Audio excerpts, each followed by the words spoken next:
একটি অ্যাম্বুলেন্স প্রবেশ করতে আমরা দেখতে পাচ্ছি এবং যতটুকু এখানে এসে আমরা জানতে পেরেছি যে এখানে মানে নির্দিষ্ট করে সংখ্যা কেউ এখন পর্যন্ত বলতে পারেনি, কারণ এখানকার পরিস্থিতি আসলে খুবই ভয়াবহ। এইমাত্র আমরা দেখতে পেলাম যে স্ট্রেচারে করে একজন আহতকে হাসপাতালের জরুরি বিভাগে ঢুকিয়ে নেওয়া হলো। এখানে যেই মেডিকেল কলেজে যে শিক্ষার্থীরা রয়েছেন তারা এখানে আসলে স্বেচ্ছাসেবকের ভূমিকায় কাজ করছেন এবং যে কারণে খুব তারা এখানে সুশৃঙ্খলভাবে যেন এই আহতরা কিংবা যদি কোনো লাশও যদি নিয়ে আসা হয় তাদেরকে এখানে তারা প্রবেশ করাচ্ছেন, যে কারণে খুব তারাই একটি কড়া নিরাপত্তা ব্যবস্থা এখানে তৈরি করেছেন, যে কারণে জরুরি বিভাগে আমরা যারা সাংবাদিক যারা রয়েছি তাদের প্রবেশাধিকারও তারা এখন পর্যন্ত করতে দিচ্ছে না, তাদের প্রবেশ অধিকার তারা দিচ্ছেন না।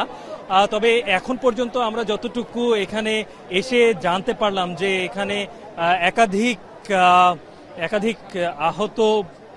আহত ব্যক্তিকে এখানে নিয়ে আসা হয়েছে এবং তার মধ্যে এখানে কিছু মৃতদেহ নিয়ে আসা হয়েছে বলে আমরা জানতে পেরেছি।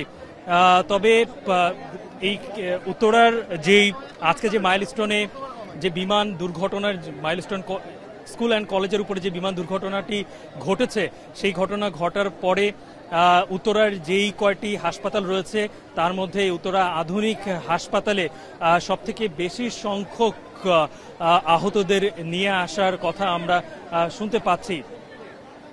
আমরা যদি আরো একটি বিষয় এখানে লক্ষ্য করেছি, সেটা হচ্ছে যে এখানে আসার পরেই কয়েকজন যারা এখানকার যারা ছাত্র আধুনিক মেডিকেল হাসপাতালের তাদের সাথে আমার কথা হয়েছে। তারা বলছে যে কয়েকজনের অবস্থায় খুবই তো গুরুতর এবং সেই সাথে কয়েকজনের মৃতদেহ এই হাসপাতালে নিয়ে আসা হয়েছে। ভেতরের পরিস্থিতি আসলে খুবই বলা চলে একটা ভয়াবহ পরিস্থিতি এখানে, এবং যেহেতু অধিকাংশ আহতদেরকে এখানে নিয়ে আসা হচ্ছে, যে কারণে সাধারণ উৎসুক জনতার ভিড়ও এখানে অনেক বেশি আমরা দেখতে পাচ্ছি। এখানে কিছুক্ষণ পরপরই কিন্তু আমরা দেখতে পাচ্ছি যে অ্যাম্বুলেন্স সাইরেন বাজিয়ে এই হাসপাতাল কিছুক্ষণ একজন শিক্ষার্থীকে আমরা দেখতে পেলাম, তাকে জরুরি বিভাগের নিয়ে যাওয়া হয়েছে। যদিও এখানে শুরু থেকেই যারা এই কার্যক্রমের সাথে আমরা দেখতে পাচ্ছি যে অনেকেই যুক্ত রয়েছেন, যারা এই হাসপাতালের যারা শিক্ষার্থী মেডিকেল স্টুডেন্ট তারাই কিন্তু এখানে স্বেচ্ছাসেবক ভূমিকা পালন করছেন এবং পুরো রাস্তায় আমরা দেখি তোরার যেই রাস্তা দিয়ে এই মাইলস্টোন স্কুল অ্যান্ড কলেজ থেকে এই আধুনিক হাসপাতালে আসার যে রাস্তাটি, সেই রাস্তা পুরো রাস্তায় দেখেছি যে স্বেচ্ছাসেবকের ভূমিকায় তারা পালন করছেন এবং যাতে অ্যাম্বুলেন্সগুলো নির্বিঘ্নে হাসপাতাল পর্যন্ত আসতে পারেন সেই ব্যবস্থা তারা করেছেন। আমরা যদি একটু বিস্তারিত ভেতর থেকে যদি জানতে পারি তাহলে হয়তো দর্শকদেরকে আরো সুনির্দিষ্টভাবে তথ্য দিতে পারবো। তবে এখন পর্যন্ত আসলে এখানকার যে পরিস্থিতি সেটা দেখেই আসলে অনুমান করা যাচ্ছে যে এখানকার পরিস্থিতি আসলে খুবই ভয়াবহ, এবং যতটুকু আমরা জানতেও পেরেছি, যদিও এই সংখ্যাটা এখন পর্যন্ত নির্দিষ্ট নয়, যে একাধিক মরদেহ এই হাসপাতালে নিয়ে আসা হয়েছে এবং রাখা হয়েছে। আর সেই সাথে আহতরা তো কিছুক্ষণ পরপরই এখানে আসছেন গুরুতর অবস্থায়। এছাড়াও আমরা এর আগে লুবানা হাসপাতাল জেনারেল হাসপাতালে আমরা সেখানে গিয়েছিলাম, সেখানেও আমরা দেখতে পেয়েছি যে 18 জনের মতো আহত শিক্ষার্থী এবং শিক্ষকদেরকে এখানে নিয়ে আসা হয়েছিল এবং পরবর্তীতে তাদের 12 জনের মতো তাদের অবস্থা গুরুতর হওয়ার কারণে তাদেরকে বার্ন ইনস্টিটিউটে হস্তান্তর করা হয়। দর্শককে এই মুহূর্তে আমরা দেখতে পাচ্ছি যে উত্তরার এই মেডিকেল হাসপাতালে উপস্থিত হয়েছেন বাংলাদেশ জামায়াতে ইসলামের আমির ডক্টর শফিকুর রহমান।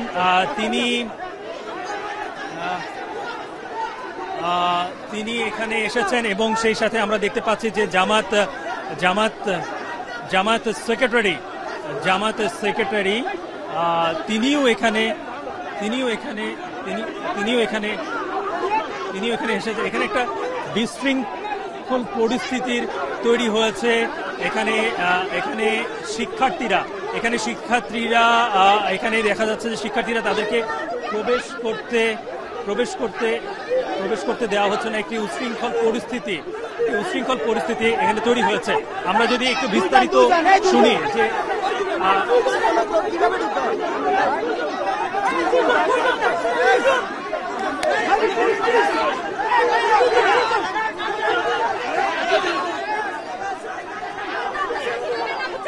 দর্শক, আমরা দেখতে পাচ্ছি যে এখানে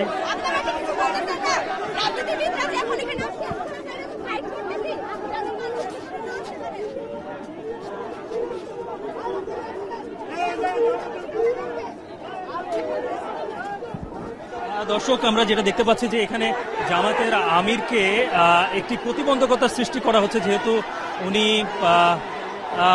উনি সহ এই মুহূর্তে আমরা দেখতে পেলাম যে জামাত সেক্রেটারি জেনারেল সেক্রেটারি মিয়া গোলাম পরোয়ার এবং জামাতের আমির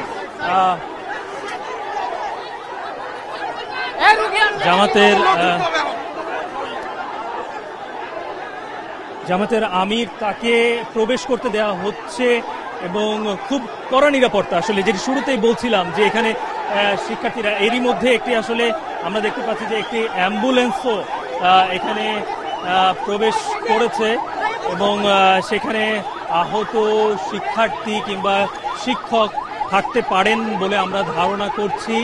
আর এদিকে জামাতের যিনি আমির ডাক্তার শফিকুর রহমান, তিনি এখনো জরুরি বিভাগের যে বাহিরের যেই দরজা, সেই দরজার বাইরে তিনি অবস্থান করছেন।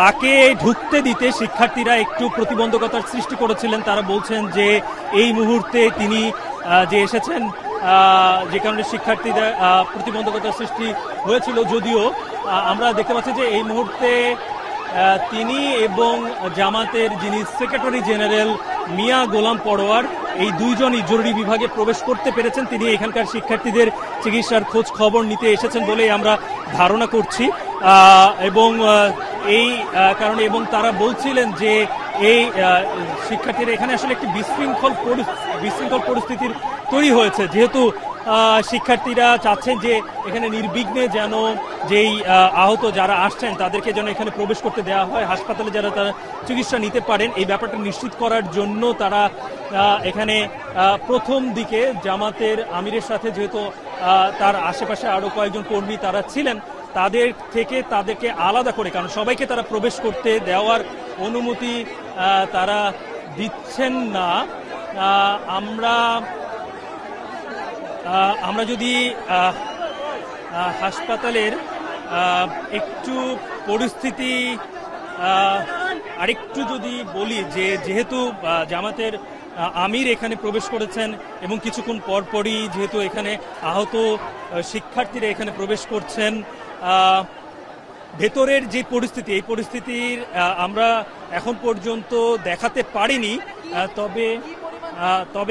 তবে একটি বিষয় আসলে এখানে লক্ষণীয়, সেটা হচ্ছে যে এখানে ভেতরের পরিস্থিতিটা অনেকটাই ভয়াবহ এবং যেটা এখন পর্যন্ত আমরা জানতে পেরেছি যে এখানে অসংখ্য আহত শিক্ষার্থীদের এবং মাইলস্টোন এই স্কুল অ্যান্ড কলেজে যেই আজকের যে দুর্ঘটনাটি ঘটেছে, এখানে যারা হতাহত এবং যারা নিহতও হয়েছেন সেখানে তাদেরকে এখানে নিয়ে আসা হয়েছে।